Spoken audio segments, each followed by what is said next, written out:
but also mechanical engineering had their input in this, and the e-learning from UCL had their bit.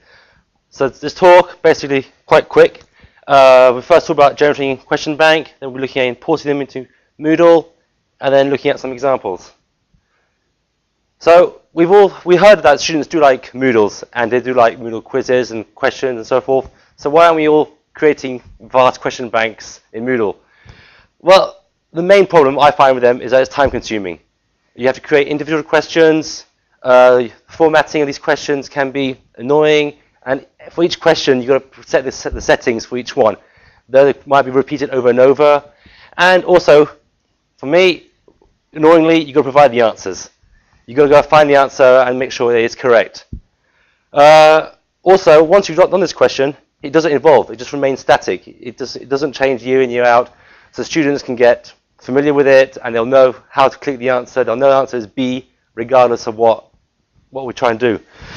And also, once you've done UCL, you've done all this, UCL will no doubt change their system to another kind of platform, and then you're stuck with these Moodle quizzes, and you're no way how to transport them across to the new system.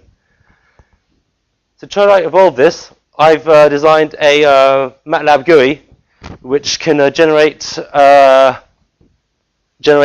question banks. I've said in the title of this talk that it's automated. I'll let you decide whether it's actually automated or not.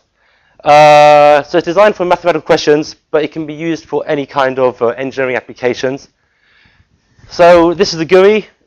You basically go to a directory, and then it loads up all these Excel databases. These Excel databases have different worksheets. They have different kind of categories of questions. And then these are the questions in this. And then the outputs, you can either create algebraic outputs, a numerical output, multiple choice. And some questions, like for this one, expand this equation. A numerical output does not make sense. You can't have a 1, 2, 4, 5 answer. There's an X in it, or B's in it, or variables. In the system, once you're running it, that should blank out, and you're not able to actually create it or use that, run that. So what I've tried to do is create a user-friendly interface. We all used to use computers. All that you have to do to actually run this is just click various buttons, and hopefully everything appears as it should be.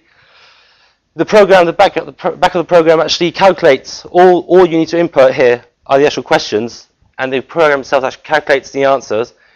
And for the multiple choice questions, it also calculates the wrong answers that are based on the actual correct solution or something like that. And once I've clicked compile, go, it goes ahead. You can't quite see it, I'm sorry for that. It provides the correct solution, and then doing various tricks with these variables, it finds false solutions.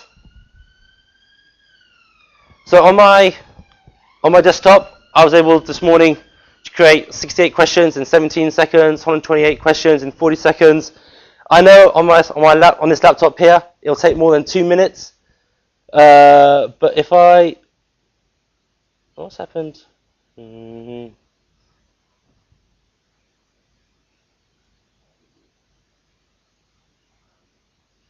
Okay, my MATLAB decided to close down.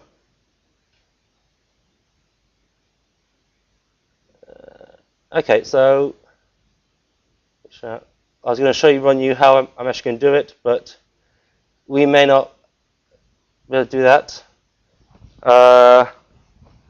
So this is the work that we did over the summer with the students, and this is state of play as it was. The ticks are things that work nicely and happen correctly. The crosses are things that it's not possible. Like you can't expand and get a numerical question out of that, so they're crosses. And all these working on the constructions are things that I'm still working to tidy up.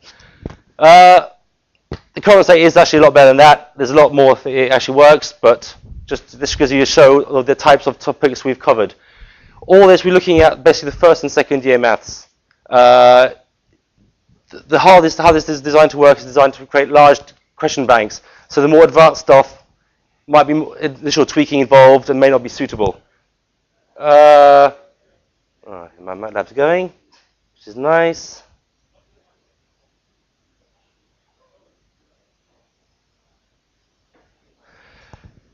We have, with the students, we have come up with some user guides to help you navigate on how to actually use these quizzes. But this is how the database looks like. So there's some particular things here, but basically you've got the question, or the function that you want to solve.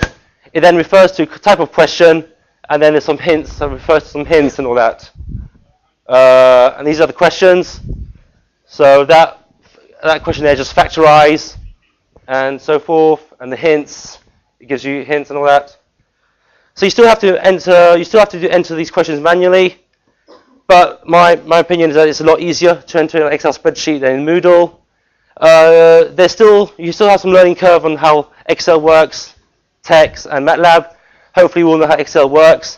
And Tex and Matlab, it depends on how involved you want to get with this. You can just use what's existing there and just copy and paste, or you can actually try to understand the code and really modify it to your use, which is easily done. These are examples, but basically, here's your question. That's your answer. Oh, my answer is wrong. And then basically, then afterwards, it tells you, oh no, for this type of question, these are the general rules and all that for that. And so forth. How to solve this equation. This is a multiple choice one. That one is actually correct, and it gives you the general rule on how to actually solve for complex numbers. And in the feedback, you can add diagrams, you can add all sorts of things as you want, and so forth. This is another, just from expressing Cartesian coordinates. Another example. Have I got time? I think we probably should take a quick question and leave it to the next class. Thank you very much. One quick question. Ben. So the feedback and all the graphs and images you had there, they're all generated all there in the spreadsheet? They are in the MATLAB code. They're per type of question. Yeah. There's a generic feedback. It's just there's one type of feedback. Okay. You can be more specific with the hints. Like for this type of question, a trigonometric expression has this type of hints. So you can make it on a one-to-one basis, but then you're running out more and more. So the idea is to generalize it as much as possible.